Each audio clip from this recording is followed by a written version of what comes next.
Hello, boys and girls. My name is Betsy the cow. I'm an Egyptian cow. Life is tough in Egypt these days, especially for us cows.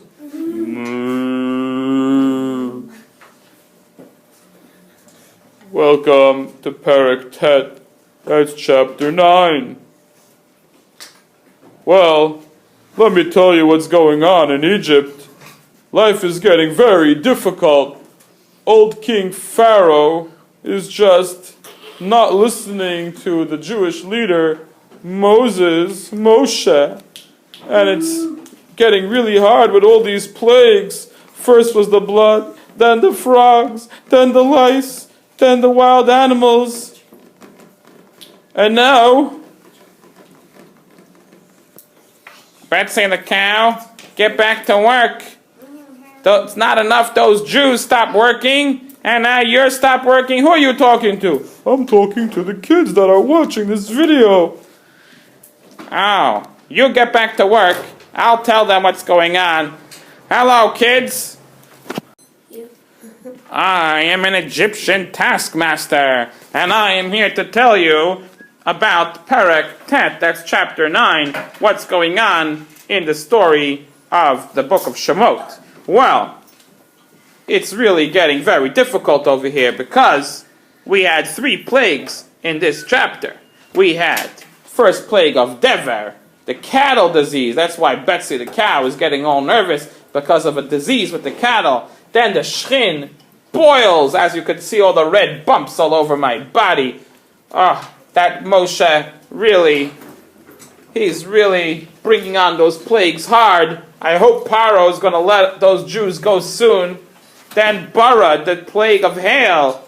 Oh, that was even worse than the boils. I can still feel the bump on my head from the hail. That's not a bump on your head. That's a snake on your turban. I have a bump under my turban. Anyway, so in this chapter, Moshe comes and warns Pharaoh about the epidemic of animal disease. That's the plague of Dever, animal disease. And then Pharaoh, of course, doesn't listen. So he brings the plague, and all the Egyptian livestock die. It was terrible. The Jewish livestock lived, however, and Pharaoh still refuses to let the Jewish people go. Well, then, this Moses, he made this crazy miracle. You see, God gave him a real miracle. Check this out. I have a picture of it in my photo album. I was there with my iPhone. iPhones didn't exist in those days. Well, I'm just trying to make it more interesting for the kids. Can you be quiet, Betsy? Get back to work. Okay. Anyway, so after the plague of the animal disease, those are all my cousins. Oh, it's terrible. Oh, this plague. Okay, Betsy, okay, calm down. And then Moses, the next plague after the Dever, the animal disease, well then Moses went and God told him, Moshe, take 2 handfuls of soot. That's the dirty stuff left on the bottom of a furnace. You mean a furnace? No, I said a furnace. What's the matter with you with that Egyptian accent again? Oh, okay. I thought it was a furnace. Anyway, so then his brother Aaron also took 2 handfuls of the black soot on the bottom of the furnace, and... Now you're talking with an Egyptian accent.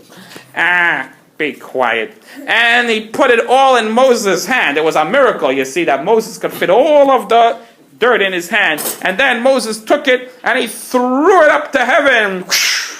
And a miracle happened. And it spread all over Egypt. And the soot rained down instead of just spread all over Egypt and rained down. And when it touched the skin of each Egyptian, boils, blisters, oy!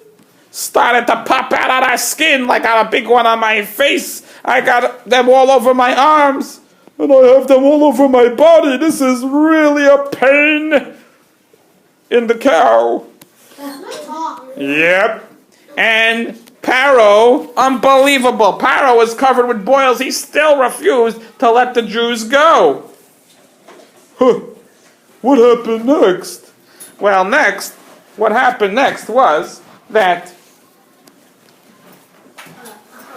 God gave a warning, and this time God told Moshe to warn Paro that if he is not going to let the Jews go, God is going to send a miracle type of hail from the sky. And it was fire and ice raining from the sky. But of course, Pharaoh said, hey, bring it on, I'm not scared.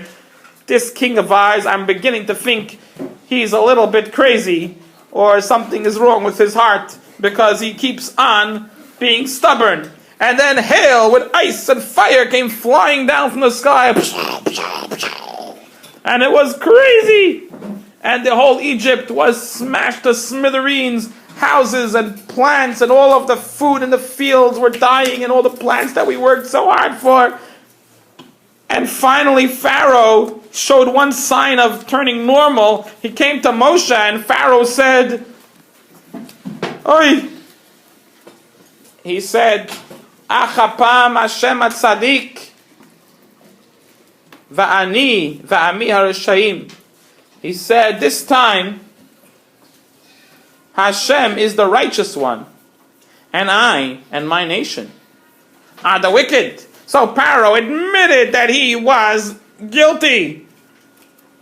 Of course, Moshe prayed to Hashem to take away the hail, and so, we thought Pharaoh was going to finally let the Jews out, but of course he went back to being crazy, and him and his servants, they hardened their hearts. And it was really disgusting, because us Egyptians were suffering. And Pharaoh hardened his heart and did not let the Jews go. And that is the story. Yeah, that's the story. Okay, kids, do you remember the whole story? I don't know if they remember. I think we should tell them a silly story to help them remember. Okay, here's a silly story. Remember, this one didn't really happen. Hello, it's Betsy the Cow here with a silly story to remember that Perek Tet, that's chapter 9, which rhymes with wine. Perek Tet is 9, and 9 rhymes with wine. Well, here's my silly story that didn't really happen except in my imagination, but here we go. So, in chapter 9, Betsy the cow was drinking wine.